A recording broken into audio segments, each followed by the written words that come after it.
Yes, good afternoon mga bro. Mga idol, mga followers natin, good afternoon sa inyo. Shoutout po sa inyo mga followers, mga viewers natin, shoutout sa inyo mga bro. Dito tayo sa Calamba, Laguna. Ito yung project natin mga bro. So dito po tayo sa ating isang project na nagpapakabit ng tiles sa lababo mga bro. Gamit ang 40 by 40 na tiles mga bro, kulay white. Ayan, ito po yung sa lababo nila mga bro. So tips po natin mga bro sa ating mga kapwa construction workers, lalong lalo na sa mga beginners mga bro, unahin nyo po yung pinakadulo dito. Yan, para buo ito tingnan. Di bale yung siroho nandoon sa sulok.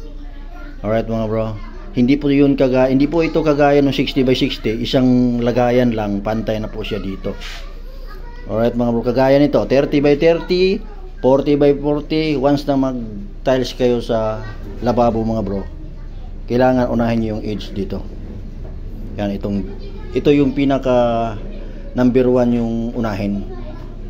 Alright mga bro, kasi once na meron kasing iba yung mga baguhan na tiles installer.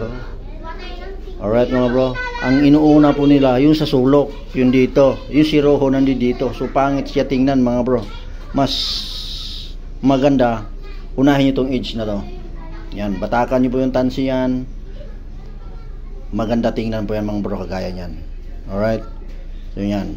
So request ng may-ari sa akin dito, when wala na pa daw po itong siding, hindi na daw lalagyan, tatapalan na lang daw ng halo. Okay rin naman kasi siya naman masusunod talaga. Mga bro, ito yung project natin na natapos na natin mga bro.